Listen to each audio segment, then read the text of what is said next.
The dust was thick, tasting of dried earth and distant pine. It coated everything in Dustwood, a grim sepia filter over a town that already seemed intent on fading into the forgotten corners of the Arizona territory. The late afternoon sun beat down, a relentless, blinding weight, and even the shadows seemed to offer no relief. Ilara Vance, barely 22, stepped off the stagecoach, her single, worn satchel clutched tight. Her dress, a faded blue cotton, was hopelessly out of place against the raw, practical canvas of the town's residents. She was here for a job, a desperation-fueled flight from a past she'd rather forget, and the promise of a wage at the Dustwood Saloon was her only lifeline. The letter from the owner, a man named Silas Thorne, had been curt but explicit. Good pay, no questions asked, room and board provided. It was the no questions asked part that had sealed the deal. The town itself was a collection of splintered wood and faded paint, huddled together beneath a vast, indifferent sky. A handful of locals, all men, stood by the general store, their eyes tracking Ilara with a scrutiny that was less curiosity and more silent appraisal. It was a look that made the hairs on her neck stand up, a chilling lack of warmth. The saloon dominated the main street, a sprawling two-story structure with a false front that did little to hide the wear and tear. A peeling sign, barely readable, announced its name. As Ilara approached, the sound of a distant piano, slow and slightly out of tune, drifted out, a mournful welcome. Inside, the air was thick with stale tobacco smoke, cheap whiskey, and a faint metallic odor Ilara couldn't quite place. The interior was dark, lit by oil lamps that cast more shadow than light. The polished mahogany bar was the only thing that seemed cared for. Behind that bar stood Silas Thorne. He wasn't the burly, intimidating figure Ilara had expected. Silas was tall and thin, his movements precise, almost delicate. He wore a crisp, clean shirt and vest, his dark hair slicked back. His face was unremarkable, but his eyes, a pale, unsettling blue, held a detached, unnerving intensity. They didn't look at her. They seemed to look through her. "You must be Ilara," Silas said, his voice a low, smooth baritone that was unexpectedly cultivated. He wiped down the already pristine bar top with a cloth. "Took you long enough?" "The roads were rough, Mr. Thorne," Ilara managed, trying to sound more confident than she felt. Silas offered a thin, humorless smile. "Around here, everything is rough, Ilara, including the clientele. You know what's expected of you, I trust. Serving drinks, keeping the customers entertained." "I understand, sir. I'm a hard worker." Silas didn't reply directly. He simply gestured toward the far end of the bar, where two other women were sorting glasses. One was Lydia, a striking woman in her late 20s with a weary resilience in her eyes. The other was Clara, younger, quieter, her movements tentative.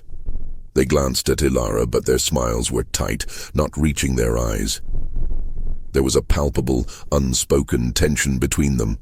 "Lydia will show you your room," Silas continued, his gaze drifting to the entrance where a lone customer was stumbling in. "We start at sundown. Be ready." Ilara nodded and followed Lydia up the narrow, creaking staircase. The back hallway on the second floor was cramped and hot. Lydia pushed open a door to a small, single room. It had a cot, a wash basin, and a single, barred window overlooking a dirt-filled alley. "Don't worry," Lydia murmured, her voice flat.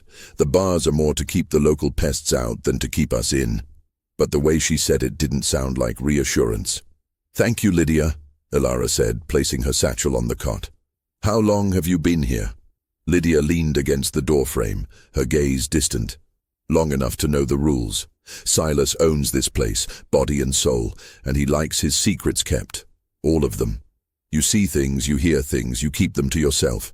Especially about the nights he closes the saloon early." "Closes early? Why?" Lydia paused, her eyes finally meeting Ilara's. They were filled with an ancient, deeply unsettling dread.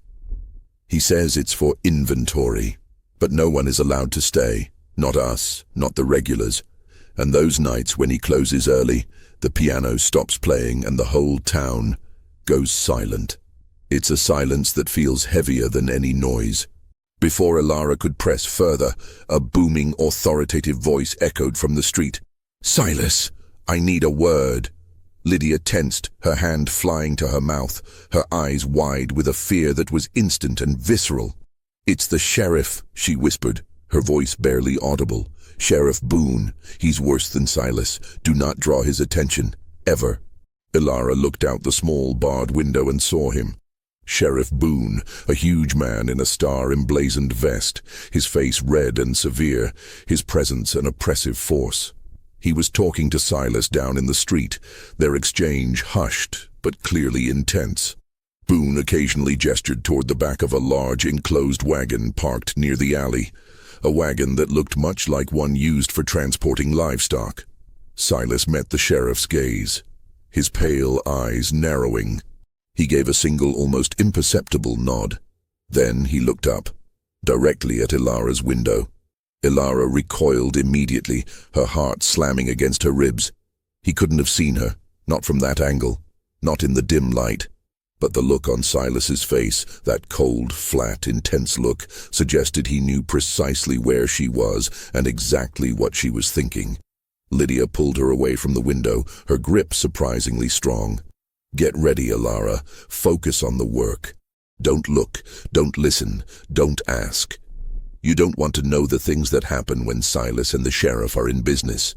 The cryptic warning, the terrified whisper, the sight of the heavy wagon, and the disturbing communion between the saloon owner and the lawman all converged in Ilara's mind, cementing a single terrifying realization. She hadn't just found a job. She had walked directly into a place where the lines between sanctuary and cage were dangerously blurred. Thank you for watching the first chapter of this terrifying story. The mystery of the Dustwood Saloon has only just begun to unfold. If you want to see Ilara unravel the dark secrets of Silas Thorne and Sheriff Boone, make sure to hit that subscribe button and turn on notifications. Ilara's first week at the Dustwood Saloon was a blur of exhausting labor and suffocating anxiety. The work was demanding, the pay meager, and the atmosphere perpetually charged with a silent, heavy tension. She focused on the rhythm of the work, serving drinks, avoiding the leering glances of the miners and cowboys, and above all, avoiding Silas's unsettling gaze. She quickly realized the unspoken hierarchy. Lydia was the protective elder, hardened but cautious. Clara was the fragile one, often tearful, spending hours in silence, staring blankly at the wall. They worked shifts that overlapped, but they never spoke of anything personal, only of the immediate needs of the saloon. One evening, Ilara finally mustered the courage to approach Lydia in the back kitchen. "Lydia, where is Amelia? And the other girl, the tall one, May?" Lydia stopped polishing a glass mid-stroke. Her eyes flickered nervously toward the kitchen door, which was rarely locked but felt perpetually guarded. The sounds of the saloon, the raucous laughter, the clinking of glasses, the discordant piano, seemed muffled back here, making the kitchen feel like a silent, underwater chamber. "They're gone, Ilara," Lydia replied, her voice barely above a whisper. "Gone? Where to? Did they quit?" Lydia scoffed, a dry, bitter sound. "No one quits Dustwood, Ilara. They leave when Silas is ready for them to leave. Amelia left after the last inventory night. Clara was a wreck for days. She was Amelia's friend." Ilara felt a cold dread settle in her stomach. Inventory night. The night the saloon closes early. "Exactly," Lydia hissed, her eyes scanning the ceiling as if Silas might hear them through the floorboards. "It happens once every few weeks. Silas sends us to our rooms, locks the back door, and he spends hours in the inventory room." "What's in the inventory room?" "Don't know. It's in the basement beneath the kitchen. The trap door is usually hidden by that old supply barrel. We're never allowed near it. But the night Amelia left, I saw her go down there just before Silas locked up. She looked like she was walking to her own hanging, and the next morning, she was gone. No goodbye, no note, just gone." The story sent a tremor of fear through Ilara. And the sheriff? Boone? Does he know about this? Lydia gave a terrible, knowing look. He doesn't just know, Ilara. He's part of it. The day after an inventory night, the sheriff's wagon is always parked out back, just where you saw it the day you arrived. And sometimes you can hear things. Thumps, muffled cries, and the stench. It's faint, but it smells like iron and something sickly sweet. Ilara's mind raced. Blood rites, that was the term in the town's hushed rumors she'd overheard. But that sounded supernatural, and she was trying to keep this grounded in terrifying reality. What kind of ritual could a saloon owner and a sheriff be involved in that necessitated the disappearance of young women? The metallic odor she'd noticed on her first day. Iron. It was blood. But why? That night, Ilara couldn't sleep. The heat was unbearable and the sounds of the saloon were too close. When the clock struck midnight, she noticed a shift. The music stopped. The loud, drunken voices faded. A heavy bolt slid home on the downstairs door. Silas was starting his inventory night. She waited, holding her breath, listening to the silence. It wasn't the silence of an empty building. It was the heavy, pregnant quiet of a building holding its breath. Carefully, Ilara slipped out of her room, her bare feet silent on the dusty floorboards. She made her way to the back staircase, peering down into the kitchen. It was pitch black, but a thin line of light was visible beneath a heavy, overturned barrel by the back wall. Silas was in the basement. She crept down, her heart pounding a frantic rhythm against her ribs. The metallic smell was stronger here. She reached the barrel, her hands trembling as she pushed it aside. Beneath it was a heavy wooden trapdoor, slightly ajar, secured only by a loose hook and eye. From below she heard movement. A low, rhythmic thud. Thud. Thud. It was too regular to be an accident. It sounded like something being hammered or stomped. Then Silas's voice, not smooth or cultivated, but strained, commanding and filled with a terrifying fervor. And so the offering is renewed. By the life given, the debt is settled. Ilara froze, pressing herself against the damp stone wall. An offering? A debt? She was terrified, but the need to know, the need to survive, was a cold fire in her gut. She had to see. She carefully moved closer, pressing her ear to the narrow gap. The sound of the rhythmic thudding stopped. The only sound now was a low, desperate whimpering. It wasn't Clara or Lydia. It was another woman. Then she heard the unmistakable sound of metal scraping against stone, followed by a wet, sickening squelch. Silas's voice rose again, this time a triumphant whisper. The sheriff will appreciate this particular vintage, high quality, no messy records, clean departure. He wasn't performing a ritual for a mystical god, he was discussing a transaction. The girls weren't victims of a demonic cult, they were products of a brutal, cold-blooded business. Ilara's blood ran cold. The truth was far worse than any ghost story. Silas Thorne was running a human trafficking operation, using the language of rites and offerings to control the other girls, masking the true horror. He was selling them, and the local law, Sheriff Boone, was his accomplice. She heard Silas start to ascend the rough wooden steps. Ilara snatched the barrel and pulled it back over the trapdoor, scrambling silently back toward the stairs. She didn't dare breathe until she was back in her cramped room. She locked her door, slid her satchel under the cot, and sat shaking. She wasn't just a barmaid. She was a girl awaiting her turn as inventory. She had to find a way out, and she had to convince Lydia and Clara that their owner was a cold-blooded killer and salesman, not a priest of a dark god. The next morning the sun rose over Dustwood, and the saloon was back to its noisy, dusty normal. But Ilara knew the truth. The silence of the night was louder, and the metallic smell of iron was everywhere.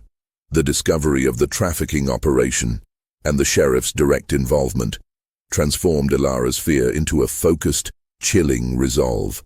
She was no longer running from her past. She was fighting for her future, and perhaps for Lydia and Clara's as well. The emotional toll on her was immense. Every smile she forced for a customer felt like a lie spat in the face of the missing girls.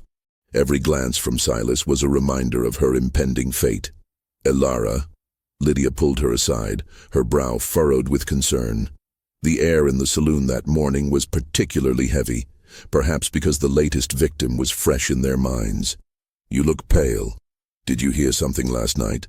Elara knew she couldn't tell the full truth yet, not until she had proof. The psychological control Silas exerted was too strong. Lydia believed in a dark, intangible horror. The reality, a brutal physical transaction, might shatter her completely, or worse, make her too reckless. "I heard the sheriff's wagon this morning." Elara lied partially, keeping her voice low. "Lydia, the girls who leave, do they ever try to contact you?" Lydia shook her head, a defeated weariness in the gesture. "No. Once they're taken, they're gone. Silas makes sure of that. But Clara, she was close to Amelia. Clara thinks he sells them to the mines or to other territories, that they are forced into marriages or work. She doesn't want to believe they are truly lost." "But you think they're gone for good?" Elara pressed.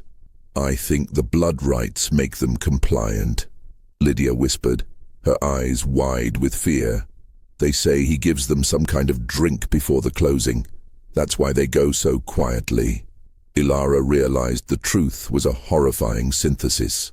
Silas used the fear of the ritual and a likely drug, the drink before closing, to subdue the victims, then sold them. The blood and rites were a smokescreen, an engineered superstition to keep the other employees and the town terrified and silent. She needed tangible proof, something that proved the transaction was happening. Her target, Silas's private ledger. The only time Silas left his private office was to supervise the bar during the evening rush. It was a tiny room behind the back wall, near the kitchen, and it was always locked. That afternoon, a sudden violent thunderstorm rolled in from the mountains. The sky turned an ominous, bruised purple, and fat, heavy rain began to lash Dustwood, turning the dusty streets into thick mud. The saloon was almost empty. The noise of the rain and the occasional flash of lightning provided a rare opportunity. Silas was called out to the stables to check on a leaking roof. Elara saw her chance. She approached the office door. It was locked with a heavy iron padlock. She glanced around. Clara was downstairs cleaning tables. Lydia was nowhere to be seen. Elara remembered seeing a small set of spare keys hanging on a nail in the back pantry used for the liquor cabinet. She retrieved the keys, her hands slick with nervous sweat. One of the smaller, older keys fit the office padlock. It took 2 agonizing, loud clicks to open it. She slipped inside, relocking the door immediately. The office was sparsely furnished, a heavy oak desk, a kerosene lamp, and shelves lined with account books. She found the ledger immediately. It was a thick book bound in dark leather, tucked beneath a stack of invoices. Elara opened it. The front pages contained the usual saloon accounts, whiskey inventory, daily take, and staff wages. But pages near the back were different. They were coded. She ran her finger down a page marked Special Transactions. The entries weren't names, but descriptions. Lot A4, high quality, delivered to CB by RM payment, $300. Z0, date, 3/10/88. Lot B7, skittish but resilient, delivered to JW by RM payment, $250. Z0, date, 5/21/88. RM. She recognized the sheriff's name now. Robert Boone. He was the delivery man. The lots were the girls. The descriptions were sickeningly clinical. Then, she saw a chilling entry, dated just 2 days ago. Lot C12, AV, new arrival, pre-vetted. Delivery scheduled for Friday. Payment, $350. ZUO. Destination, Nevada Territory. AV, Elara Vance. Silas had already catalogued her, prejudged her quality, and scheduled her sale. The pre-vetted likely referred to the fact she'd arrived alone, with no one to ask questions. Friday was 3 days away. Her time was critically short. A sudden sharp knock echoed on the office door. "Elara, you in there?" What are you doing? It was Clara, her voice laced with panic. Silas is back. He's heading to the kitchen. Ilara slammed the ledger shut, her hands shaking violently. She shoved the book under her dress. She turned the key in the padlock, just as she heard Silas's measured, heavy footsteps entering the kitchen, directly outside the office. She had the proof, but she was trapped. Ilara managed to slip out of the office just as Silas's back was turned, fiddling with the lamp in the kitchen. Clara, pale and shaking, stared at her, then at the heavy ledger concealed beneath Ilara's apron. "What is that?" Clara whispered, her eyes wide with terror. "It's the truth, Clara," Ilara said, pulling her into the shadowy stairwell. "It's why Amelia and the others left. Silas isn't a dark priest. He's a monster who sells people, and Sheriff Boone is his driver." She showed Clara the entry. Lot C12, AV. Clara gasped, tears welling up. No, he wouldn't. He told me he was protecting us, that the Rites kept the dark spirits away. He lied. He uses the fear of the Rites to keep you silent and compliant until your time comes. Clara, I'm Lot C12. My delivery is scheduled for Friday. We have 3 days. The reality of the situation, not a phantom, but a tangible human evil, hit Clara hard. Her delusion of mystical protection shattered. A desperate, raw determination replaced the fear in her eyes. "What do we do?" Clara whispered. "Silas is everywhere. Boone controls the whole town. We need a trustworthy outsider," Ilara said, clutching the ledger. "Someone Boone doesn't own. Is there a telegraph office? A nearby town? There's an old hermit, Jedediah, who lives out by the Juniper Creek. He comes in for supplies sometimes. He hates Boone, says the sheriff stole his land years ago. He's the only one Boone ignores. We need to get this ledger to him," Ilara decided. "He has to get word to the territorial marshal in Prescott." Getting the ledger out of the saloon was the first terrifying obstacle. Silas often patrolled the second floor late at night. The ledger was bulky, impossible to hide if she was searched. That night, Ilara wrapped the ledger in a heavy piece of muslin and hid it deep inside the dirty linen hamper in the back hallway, praying it wouldn't be taken for laundry until she had a plan. The next morning, the rain had stopped, and the sun was brutally hot again. The air felt heavy, like an impending disaster. During the afternoon lull, Sheriff Boone walked into the saloon, his heavy boots thudding across the wooden floor. He walked straight to the bar and leaned in, speaking to Silas in a low, conspiratorial murmur. Ilara, pretending to wipe down a distant table, strained to hear. "The usual place," Boone was saying, his voice a gravelly rumble. "The buyer is nervous about the distance, says the merchandise needs to be secure, and about the new one, AV. Is she ready for prep?" Silas glanced at Ilara, his pale eyes completely devoid of emotion.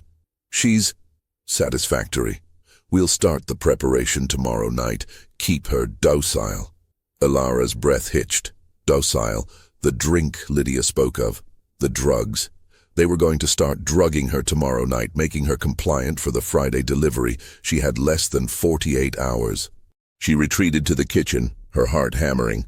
Lydia was peeling potatoes, her movement slow and mechanical. "Lydia," Ilara said, forcing calm into her voice. "The sheriff and Silas, they're planning something big for Friday. I need your help. Not with the truth, but with an escape route." Lydia looked up, her expression a mix of despair and suspicion. "An escape? Where would we go, Ilara? Dustwood is surrounded by wilderness. No one makes it out on foot." "We need horses," Ilara insisted. "I can ride. Do you know where Silas keeps his horses for the wagon? The ones Boone uses?" Lydia hesitated, then pointed a trembling finger toward a dusty back window. "There's a small corral back behind the woodshed. 2 good mares. Silas keeps them locked. But, Ilara, what about the Rites? If we try to leave, the bad luck will follow us." "Lydia, there are no Rites. It's drugs and a lie. You have to trust me, we're all in danger. They are going to drug me tomorrow night. Please, help me find the key to that corral." "Lydia," Seeing the sheer, raw panic in Ilara's eyes and recognizing the true threat that was closing in, finally succumbed. Silas keeps a set of keys for the corral and the back gate on a hook in his office, tucked behind the calendar. He always checks it last thing at night. Perfect. You and Clara meet me by the woodshed at midnight tomorrow, Ilara instructed. Bring only what you can carry. We ride for the Juniper Creek and find Jedediah. Lydia slowly nodded, her fear overshadowed by a newfound fragile hope. At midnight. Be careful, Ilara. Silas doesn't sleep much.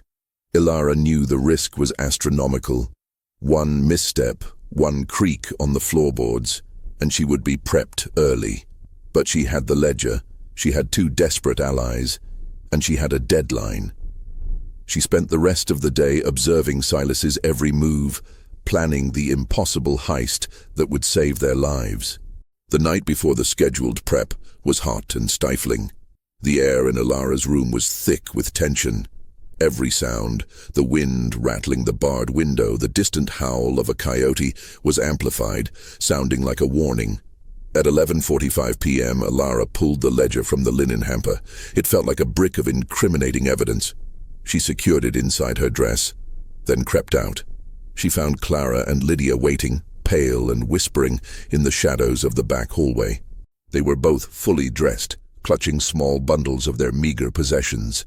"Silas is in his room," Lydia whispered, her voice tight with terror. "I heard him winding his watch." "Now," Ilara commanded. "Clara, you stand watch by the main stairs. If you hear anything, tap twice on the railing. Lydia, you come with me." They made their way to the kitchen and the back of the saloon. The door to Silas's office was locked, but Ilara used the spare key from the pantry. She worked quickly, finding the hook behind the calendar, a heavy ring with 4 keys. One was clearly for the paddock lock. They were about to leave the office when the front door downstairs slammed open. Heavy footsteps entered the saloon. Thump, thump. Clara's frantic signal. Someone was inside. Ilara froze, pulling Lydia behind the office door. They could hear the voices clearly. "Silas, you up here?" It was Sheriff Boone. He sounded impatient and slightly drunk. "Boone, what are you doing here?" Silas's voice was sharp, coming from the top of the main stairs. "I just came for a drink, damn it, and to remind you about tomorrow night. The buyer wants her ready. No last-minute hysterics. Make sure you use the full dose of that tonic. She's high-priced merchandise, Silas. Don't ruin it." "I am meticulous, Boone," Silas hissed. "Go home. I'll have your merchandise secured and docile by Friday morning." Boone chuckled, a vile, wet sound. "Good. If this goes well, we can look at expanding the operation. More remote towns, more inventory." The confirmation of the scope of their evil enterprise sent a fresh wave of nausea through Ilara. They weren't just exploiting the girls of Dustwood. They were running a sophisticated network. Boone's heavy footsteps moved toward the kitchen, away from the office. He poured himself a drink, muttering about the heat, and then his footsteps retreated and the front door slammed again. They waited, trembling for several minutes. "He's gone," Ilara breathed. "Lydia, we need to move fast." They slipped out the back door, securing the office lock, and crept toward the back alley. The corral was small, secured by a rickety gate and a heavy chain. Ilara used the stolen key. The 2 mares inside, used to hauling the heavy wagon, were startled but quickly quieted by Lydia's soft, practiced hands. "Take the gray mare, Ilara," Lydia instructed, her voice steady now that they were moving. "She's the faster one." Clara joined them, her eyes wide with terror but her resolve firm. They quickly saddled the horses with the lightweight gear they had packed. As they were about to mount, a sudden blinding light flared in the back window of the saloon. Silas's room. He was awake, and he was looking out. Ilara and the others mounted up in a desperate scramble. "Ride," Ilara yelled, spurring the grey mare into a frantic gallop. They burst out of the back alley and onto the muddy street. They heard a distant, enraged shout from the saloon, and the blast of a shotgun echoing in the quiet night. The pellets scattered harmlessly against the wooden fence post behind them. They rode hard out of Dustwood, the silence of the wilderness surrounding them broken only by the frantic pounding of the horses' hooves and their own ragged breathing. They rode east, toward the direction Clara indicated for the Juniper Creek. The trail was narrow, winding through scrub brush and over rocky terrain. The fear was a living thing, a shadow at their backs. After nearly an hour of relentless riding, Ilara slowed her mare.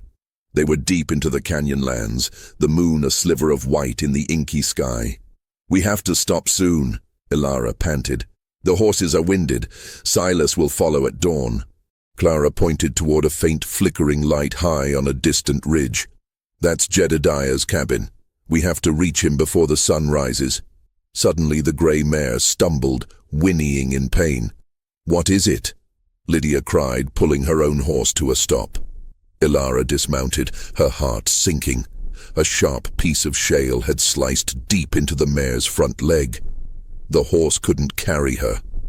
"Damn it," Ilara muttered, checking the injury. It was deep. "She can't make it, you two have to go. Take the horses and ride to Jedediah. Give him the ledger, it's in my dress. Tell him to get word to the territorial marshal. I'll try to follow on foot, off trail." "No, Ilara," Clara cried, tears streaming down her face. "He'll catch you. He'll catch all of us if we stay here." Ilara forced the ledger into Clara's hands. "Go, now. Tell Jedediah to wait for me. I'll meet you there." With a desperate nod, Clara and Lydia spurred their horses onward. Ilara watched their silhouettes disappear into the pre-dawn gloom. She was alone in the canyon, miles from safety, with Silas and the sheriff certainly preparing to hunt her down. She turned and began to climb the steep, rocky slope, disappearing into the cover of the desert brush. The silence of the night now her enemy. The sun rose, painting the canyon in hues of orange and oppressive yellow. Ilara had been climbing and scrambling for nearly 3 hours, her hands raw and bleeding, her clothes torn by the desert thorns. She stayed high, using the ridges and broken terrain to conceal her movements, keeping to the shadows cast by the deep-cut ravines. She could hear them now, the distant but distinct sound of horse hooves and the low, sharp baying of a hound. Silas and Sheriff Boone were on her trail, and they were using a dog. Ilara pressed herself into a crevice, peering down into the main canyon floor. 2 figures on horseback were slowly tracking the ground. Silas, meticulous and grim, rode beside Boone, who looked enraged, his face a mask of furious determination. Boone held a thick leash attached to a massive black hound, which was sniffing the disturbed earth near the trail. "Damn it, Silas, that dog is useless on this rock," Boone roared, frustration evident in his voice. "We lost the trail where the horses split." "They didn't split, Boone," Silas said, his voice calm, chillingly composed. "The horses were here together, and then one continued. The other one is the key. The fastest one is gone. They took the ledger, I know it. But she is not on the fastest horse. Look for signs of the foot trail." Ilara realized with a sinking heart that Silas had already deduced her plan. He knew she was alone on foot and heading toward the hermit's cabin. She had to lose them. She continued climbing, heading into the highest, most impassable section of the canyon, a place known locally as the Spine of the Rattler, a maze of narrow, slippery pathways and sheer drops. She knew that if she could reach the old, abandoned mine shaft at the top, she could hide or use the tunnels to gain distance. As she scrambled over a sharp outcropping, her foot dislodged a small pile of rocks. The clatter echoed loudly in the morning quiet. "Did you hear that?" Boone's voice bellowed from below. "Up there! She's heading for the spine." The pursuit became a desperate vertical race. Ilara could hear the men dismounting below, their heavy boots now crunching on the loose gravel, and the frantic panting of the dog. She reached the mouth of the mine shaft, a dark, gaping maw in the canyon wall. The wooden beams were rotted, the entrance unstable. She plunged inside without hesitation. The air inside was cool, damp, and smelled strongly of iron and stale dust. It was utterly dark. Ilara felt along the wall, her hands tracing the wet, uneven rock. She knew the tunnels were a labyrinth, but she hoped the noise of the pursuit would cover her own movement. She moved deeper, relying on her memory of her brief childhood visits to these canyons. She found a side tunnel, smaller and barely wide enough for her to squeeze through, and she forced her body into the narrow passage. She heard the voices echo, distorted by the shaft entrance. "Stay here, Boone," Silas commanded, his voice unnervingly close. "Wait with the dog. I know these tunnels. She can't run forever. She's alone, exhausted, and carrying a secret that will hang us both. I want her alive, Boone. I need to know who she spoke to. If she dies of fright, I'm not cleaning it up," Boone grumbled. Ilara heard Silas's footsteps entering the main shaft, measured and deliberate.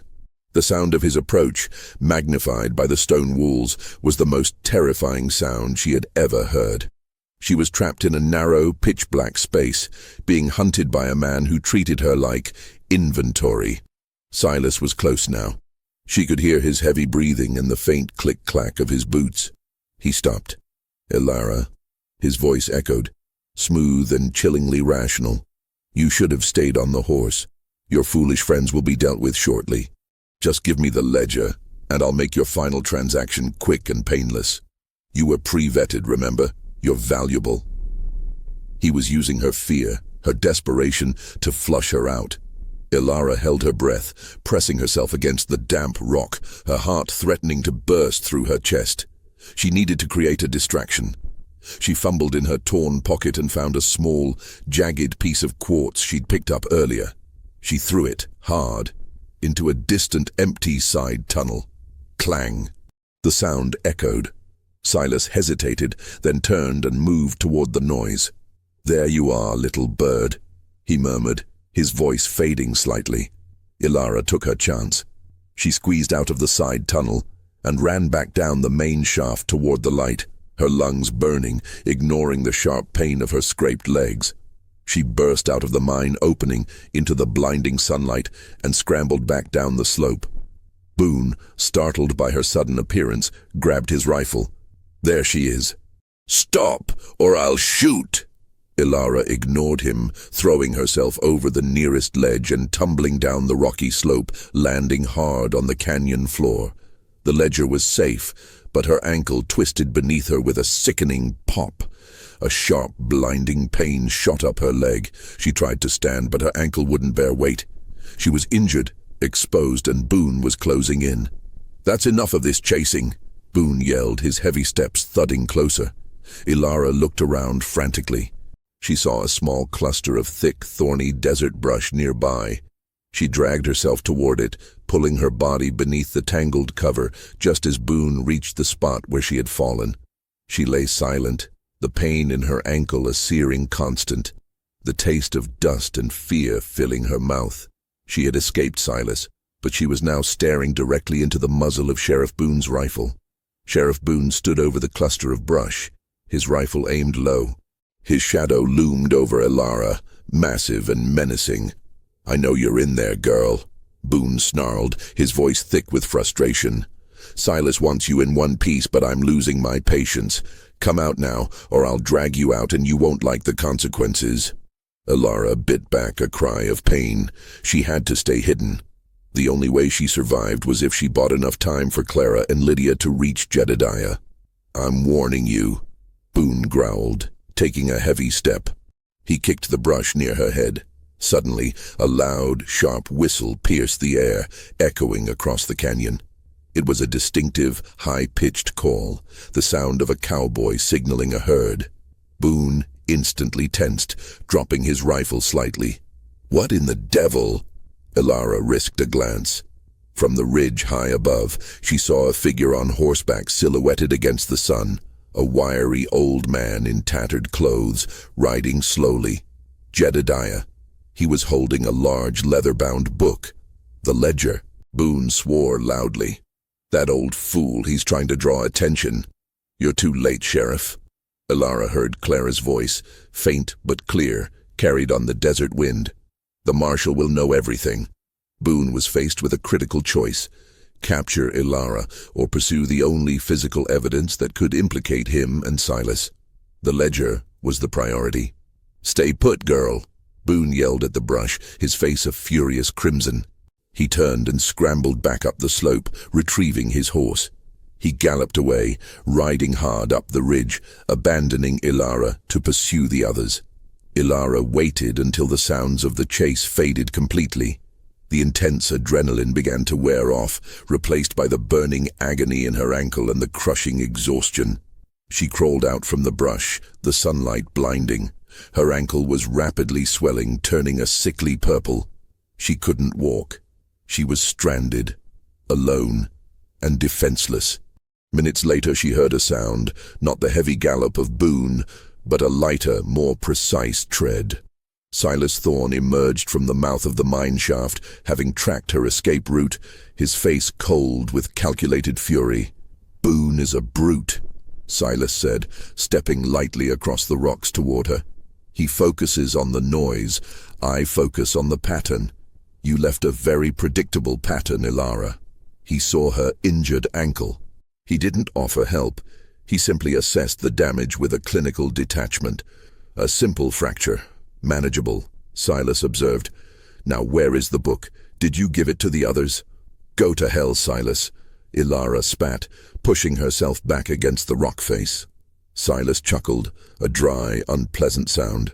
"The only place I'm going is the bank, after your friends deliver the ledger to the nearest lawman. You see, Ilara, your little plan is my plan now. Once the marshal sees those coded entries, he'll think it's just a land dispute or a cattle-rustling ring. Boone and I have used codes for years, keeping the real details out. But when the marshal starts asking questions, that will give Boone the perfect excuse to silence Jedediah, and more importantly, silence Clara and Lydia, who will then be officially missing. They will simply vanish on the trail."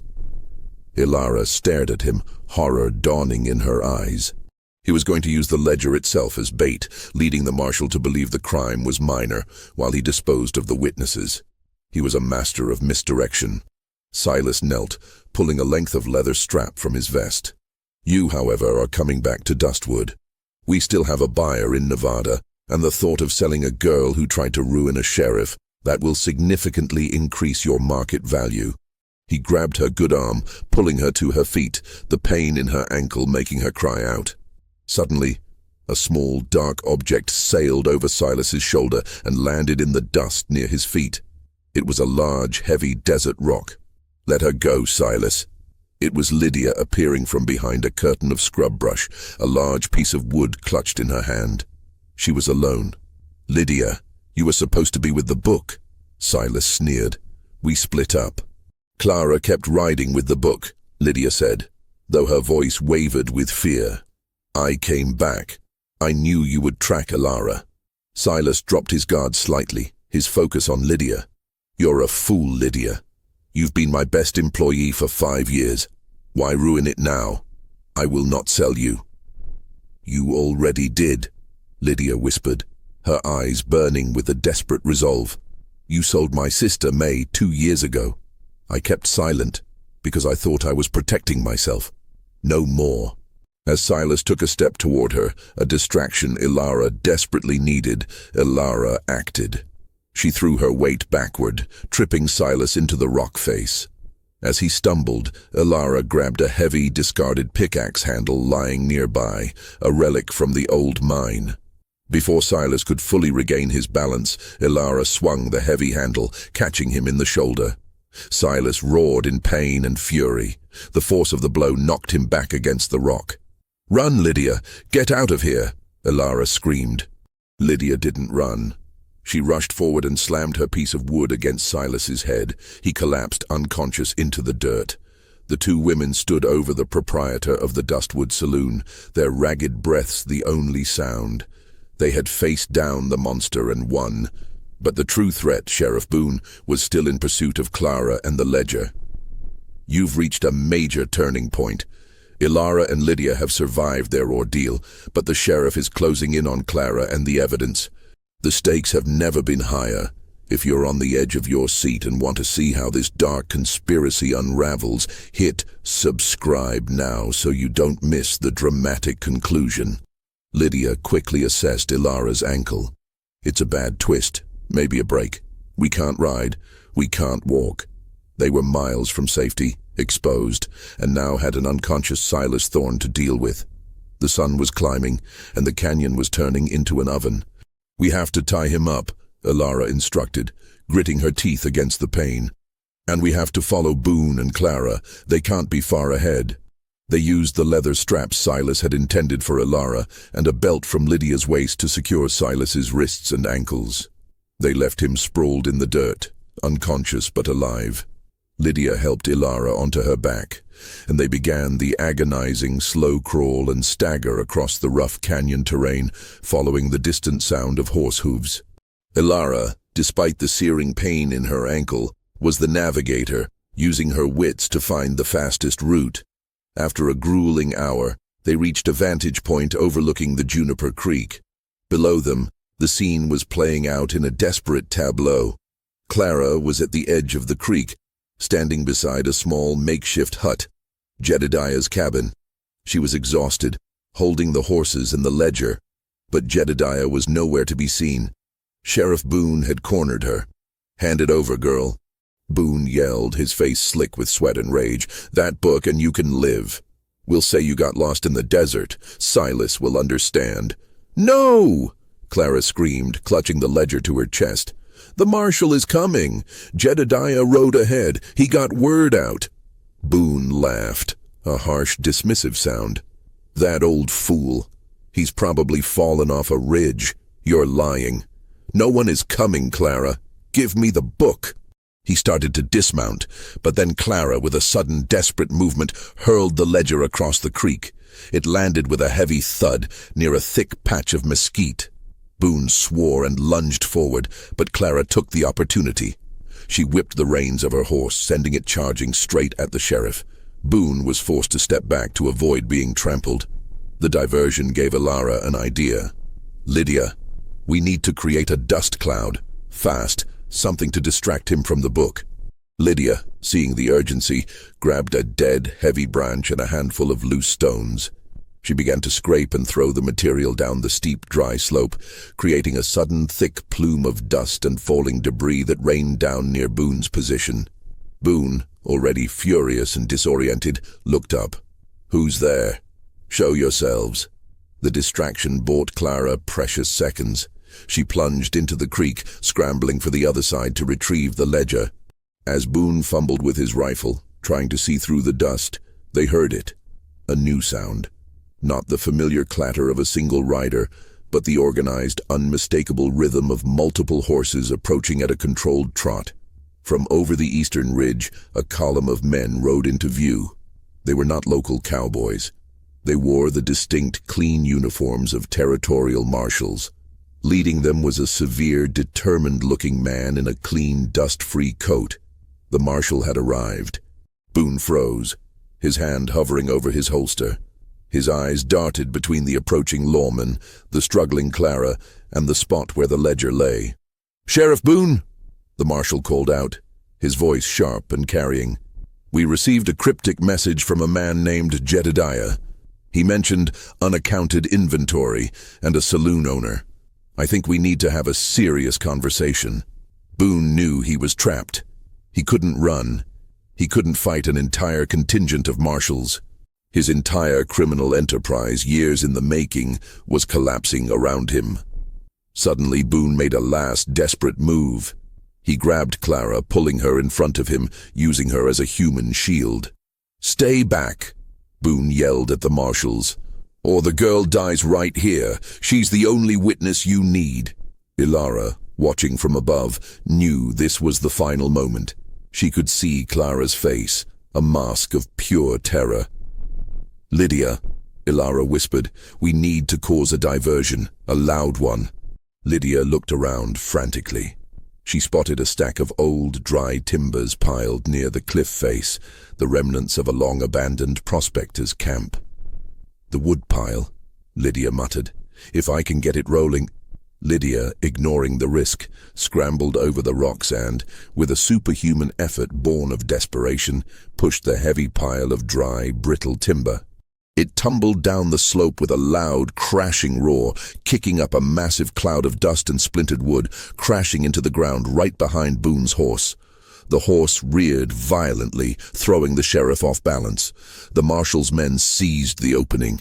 They rushed Boone, tackling him to the ground before he could level his rifle. Within moments, Sheriff Robert Boone was subdued and cuffed. The marshal retrieved the ledger, his expression grim as he recognized the code he had seen in the brief, frantic note from Jedediah. Clara, shaking violently, ran to the marshals, pointing up the hill. "Ilara! Ilara is up there. She's hurt. And Silas, he's back in the canyon." The marshals immediately rode up to retrieve Ilara and Lydia. As Ilara was gently carried down to the creek, the marshal opened the ledger, his gaze settling on the chilling clinical codes. The terror was over. The truth was exposed. The territorial marshal, a man named Agent Hayes, was professional and efficient. His men secured the creek area, retrieved the still unconscious Silas Thorne from the canyon, and provided initial aid to Ilara's ankle. Later that afternoon, back in a heavily guarded makeshift camp, Agent Hayes meticulously examined the evidence. Ilara, Lydia, and Clara sat together, safe but emotionally drained. "The sheriff and Thorne are in custody," Hayes stated, closing the ledger with a decisive snap. "This ledger is the key. The entries confirm a sophisticated human trafficking network that has been operating for years, primarily focused on remote towns. They used the saloon as a front. The lots were women, sold to mining camps, brothels, and abusive marriages across the territories." "The blood rites?" Ilara asked, her voice raspy. "A lie. A masterful piece of psychological manipulation," Hayes confirmed. "We found a large quantity of chloral hydrate, a powerful sedative, hidden in Thorne's office. He was drugging the women before their inventory night. He used the language of rites and offerings to instill fear and silence the girls, ensuring they'd be too terrified to speak out, believing they were victims of some supernatural curse rather than a simple, brutal transaction." Lydia closed her eyes, a single tear tracing a path through the dust on her cheek. "My sister May. She wasn't taken by a demon. She was sold. We will track down every buyer listed in this book, Lydia," Hayes promised, "and we will find out what happened to every woman. Thorne and Boone face severe charges, including conspiracy, kidnapping, and trafficking. They will be punished." Jedediah, the hermit, was brought forward. He had been a key, though accidental, player. He confirmed receiving the ledger from Clara and riding to the nearest telegraph office nearly 50 miles away to send the cryptic yet effective message. Agent Hayes turned to Ilara. "You risked everything, Ms. Vance. You saved these women, and you exposed a highly placed, protected criminal. Why?" Ilara looked down at her injured ankle, then across at Clara, who offered a small, grateful smile, and then at Lydia, whose eyes held a weary, deep relief. "I didn't want to be inventory, sir," Ilara stated simply. "And I didn't want the next girl who came to Dustwood, desperate for a job, to become Lot D1. This wasn't about heroes. It was about survival, and knowing that the real monsters aren't ghosts, they're just men in positions of power." Later that evening, as the sun set over the desolate canyon, casting long, dark shadows, Ilara was alone with Lydia. The rest of the marshal's men had gone back to Dustwood to secure the saloon and the evidence. "What now?"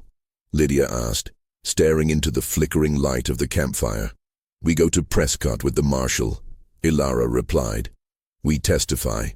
We help them find the others. And then we start over. Somewhere that doesn't smell like dust and lies." Lydia reached out and gently touched Ilara's bandaged ankle.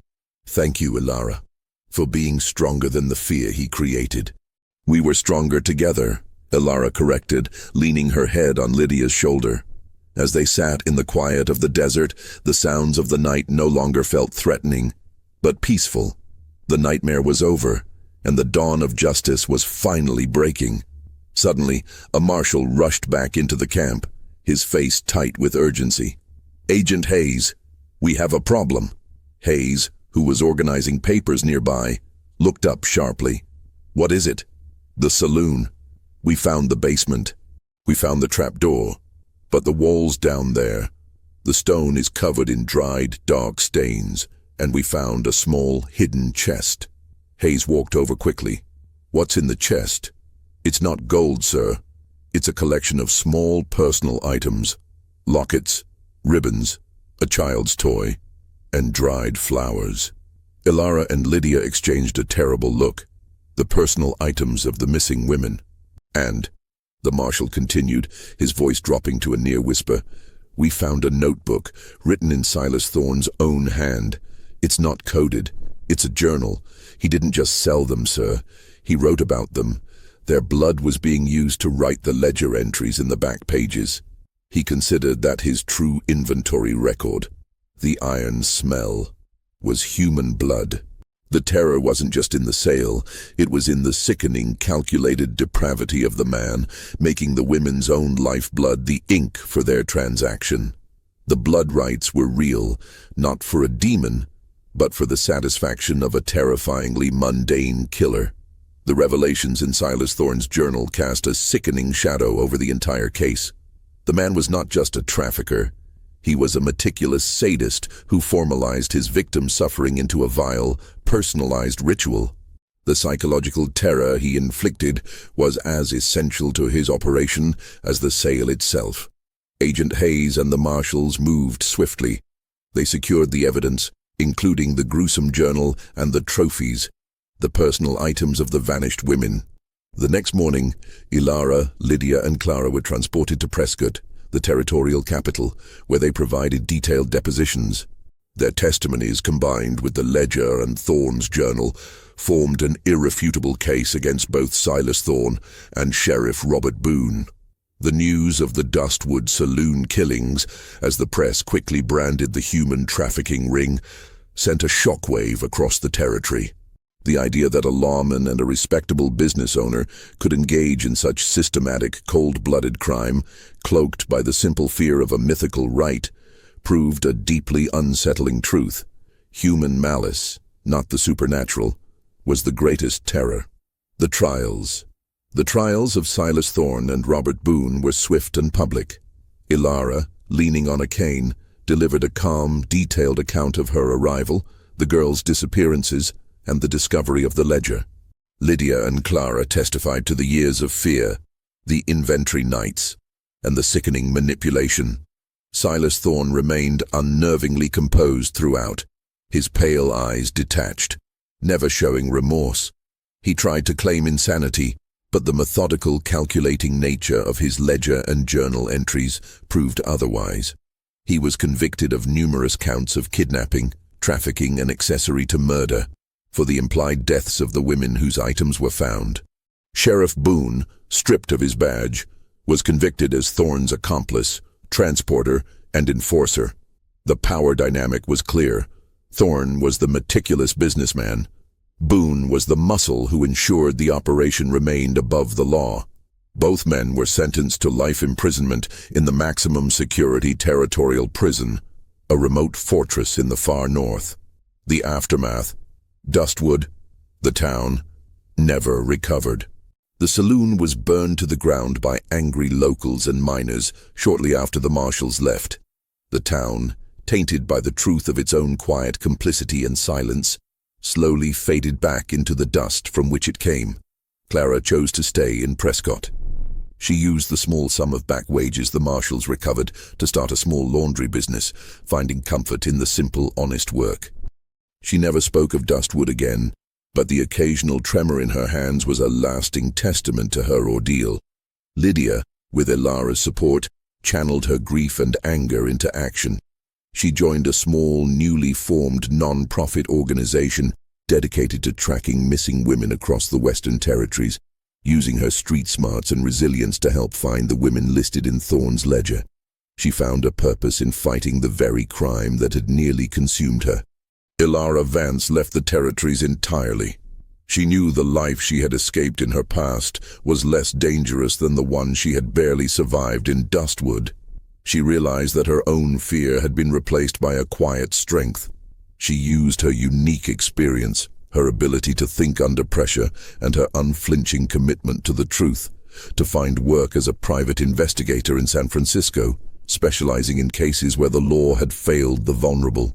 She never forgot the chill of that first night, the silence of the inventory room, or the taste of the desert dust. She understood that the terror was not a ghost in the shadows, but the systematic cruelty of one human being against another. Her final act was to send a letter to Agent Hayes, requesting the journal entries that detailed the story of May, Lydia's sister. She tracked down May's supposed buyer, a small-time rancher in Nevada. Months later, due to Ilara's detailed intelligence, May was found, alive but broken, and was finally reunited with her sister, Lydia. The trauma remained, an unseen scar. But the women of the Dustwood Saloon found their own quiet forms of justice, and, in their shared survival, a profound and lasting connection. The darkness had been exposed, and in the aftermath, a fragile, hard-won light finally began to shine.